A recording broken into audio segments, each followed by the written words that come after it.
PSSI resmi mengumumkan John Hatman sebagai pelatih baru Timnas Indonesia.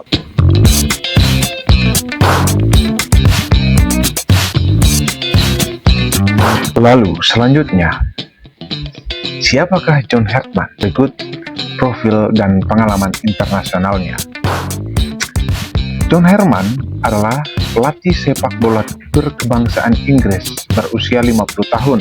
Ia memiliki rekam jejak internasional yang sangat langka.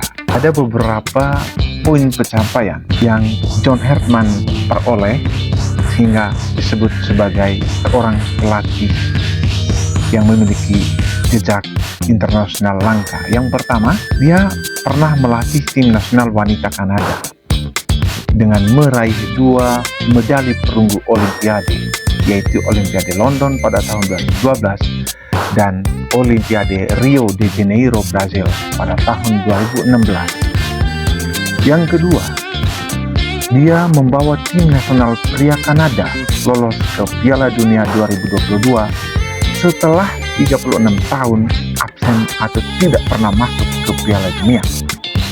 Kemudian pencapaian yang ketiga, dia pernah menangani klub MLS Toronto FC.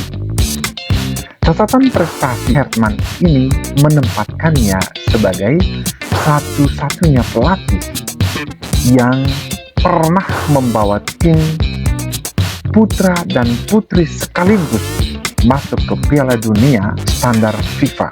Prestasi yang membuatnya jadi salah satu sosok yang dicari banyak federasi sepak bola dunia, termasuk Indonesia.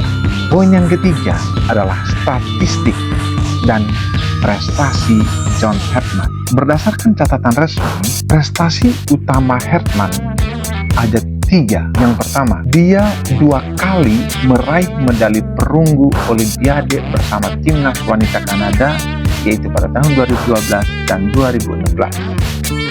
Yang kedua, dia pertama kali membawa tim pria Kanada ke Piala Dunia FIFA yang diperhelatkan di Qatar pada tahun 2022 setelah 36 tahun absen.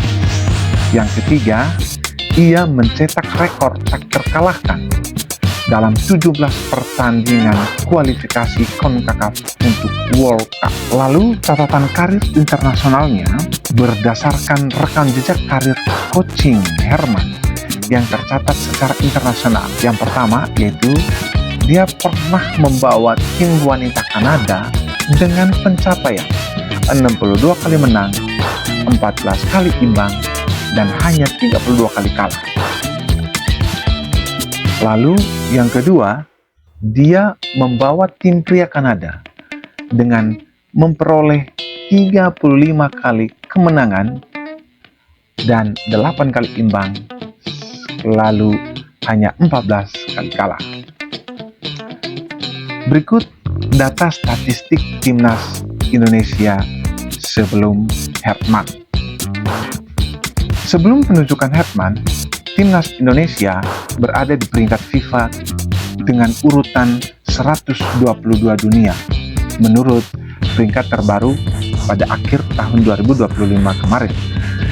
Ranking ini mencerminkan sebuah tantangan yang cukup besar yang harus dihadapi oleh Hatman dalam jangka pendek maupun panjang. Poin berikutnya yaitu kutipan, filosofi, dan komentar Hatman. Dalam berbagai pernyataan media internasional dan wawancara, Hatman menunjukkan filosofi manajerialnya. Dia mengatakan bahwa mempelajari budaya lokal adalah bagian penting dari pekerjaan seorang pelatih. John Hatman saat menjelaskan kesiapan adaptasi dirinya di Indonesia dan keinginannya. Dalam pernyataan ini, John Hatman mau menjelaskan bahwa ia sangat siap untuk beradaptasi dengan budaya Indonesia.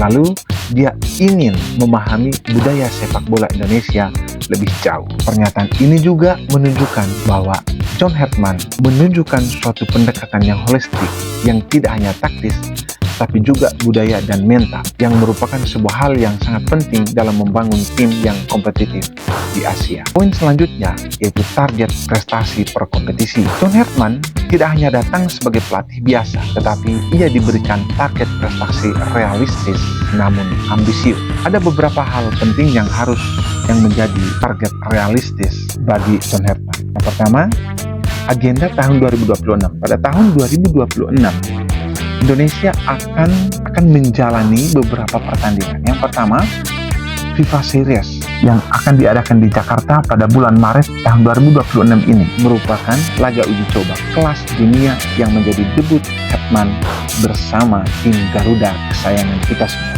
Yang kedua, FIFA Matchday Internasional yang akan diadakan pada bulan Juni, September, Oktober hingga November tahun 2026 yang menjadi kesempatan bagi Herdman untuk membangun identitas permainan tim nasional Indonesia. Agenda yang ketiga yaitu Piala AFF 2026 yang akan dimulai pada tanggal 25 Juli 2026 dan target minimumnya adalah semifinal, sementara target ambisiusnya adalah juara pertama di AFF. Sedangkan untuk target jangka panjangnya ada dua. Yang pertama, Piala Asia 2027 yang akan diperhelatkan di Arab Saudi, dan Herdman diberi mandat menuju setidaknya sampai ke perempat final atau posisi lebih tinggi dalam kompetisi terbesar Asia itu, yaitu final. Yang kedua, target yang kedua yaitu Piala Dunia 2030. Dalam hal ini, PSSI menilai ini sebagai sebuah proyek ambisius yang realistis dengan durasi kontrak Herdman yang sampai pada tahun 2030 melalui opsi 2+2 tahun jika kemampuan John Herdman signifikan terlihat. Yang ketujuh, tantangan dan harapan media internasional. Dalam dunia sepak bola selalu ada tantangan, dan inilah tantangan dan harapan media. Menurut laporan internasional Reuters, Herdman menggantikan Patrick Kluivert setelah Indonesia gagal lolos ke Piala Dunia, dan kini debut pertamanya akan diawali dengan FIFA Series di Jakarta pada bulan Maret nanti di tahun 2026 ini. Dan momen ini akan menjadi penentu arah sepak bola Indonesia di bawah kepemimpinan John Herdman beberapa tahun ke depan. Beberapa media luar negeri menyebut Herdman dihadapkan pada tantangan besar di Piala Asia 2027 dan posisinya akan sangat dipengaruhi oleh performa di turnamen tersebut. Penunjukan John Herdman adalah momentum strategis Indonesia untuk mengubah arah prestasi sepak bola nasional. Dengan pengalaman internasional yang sangat kuat, keputusan ini bukan sekedar pergantian pelatih, tetapi proyek besar jangka panjang yang dirancang untuk membawa Garuda tidak hanya bersaing di Asia, tetapi juga kembali ke panggung Piala Dunia. Terima kasih teman-teman sekalian atas perhatiannya. Sepak bola tidak pernah menjanjikan hasil. Ia hanya menawarkan perjalanan. Di setiap latihan, di setiap keputusan, dan di setiap laga, sebuah bangsa belajar untuk percaya. Indonesia kini melangkah ke fase baru, bukan sekedar untuk menang hari ini, tetapi untuk membangun masa depan. Karena di sepak bola, sejarah selalu dimulai dari keberanian untuk berubah. Terima kasih, selamat menikmati. Bye.